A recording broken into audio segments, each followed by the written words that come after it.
માયાભાઈ આહિરના પુત્ર જયરાજ આહિરને ભાવનગરની એસઆઈટીએ તેડું આપ્યું છે। મામલો એવો છે કે કોળી આગેવાન નવનીત બાલધિયા ઉપર થયેલા હુમલામાં નવનીતનો આરોપ હતો કે આ હુમલો જયરાજ આહિરે કરાવ્યો છે। આ મામલાની તપાસ એસઆઈટી કરી રહી છે। એસઆઈટીએ જયરાજ આહિરને તેડું આપ્યું છે કે આવો તમારું નિવેદન નોંધવાનું છે। શું છે વિગત અને કેમ જયરાજ આહિરને બોલાવ્યા છે તેની વિગતે વાત કરીશું। વૈષ્ણવજન તો તેને કહીએ જે પીડ પરાઈ જાનાને રે। નમસ્કાર, નવજીવન ન્યૂઝમાં તમારું સ્વાગત છે અને હું છું તમારો પ્રશાંત દયાળ। વાત કરવી છે ભાવનગરના નવનીત બાલધિયાની।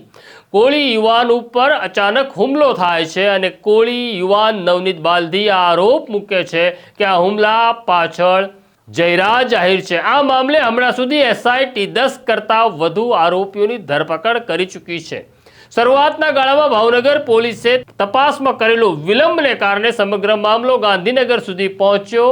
12 કોળી ધારાસભ્ય અને 2 સંસદ સભ્યોની રજૂઆત પછી આ મામલાની એસઆઈટીનું ગઠન કરવામાં આવ્યું, જે એસઆઈટીમાં આઈપીએસ અધિકારી ગઢવીને આખી તપાસ સોંપવામાં આવી।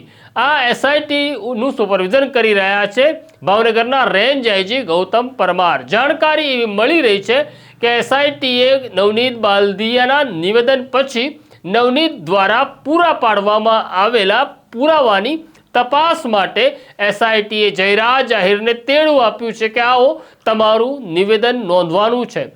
આ મામલાને લઈને કોળી સમાજ પુષ્કળ નારાજ છે, કારણ કે હજી સુધી પોલીસે કે એસઆઈટીએ આ મામલે જયરાજ આહિરની સામે કોઈ કાર્યવાહી કરી નહોતી, પરંતુ હવે એસઆઈટી દૂધનું દૂધ અને પાણીનું પાણી કરવા માટે જયરાજ આહિરને બોલાવી રહી છે। જોઈએ જયરાજ આહિર એસઆઈટી સામે નિર્દોષતા પુરવાર કરવા માટે કયા પુરાવા આપી રહ્યા છે।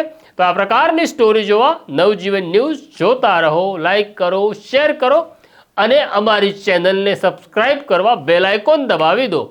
અત્યારે મને મારા સાથી ઉર્વિશ અને સોનુને રજા આપો। નમસ્કાર।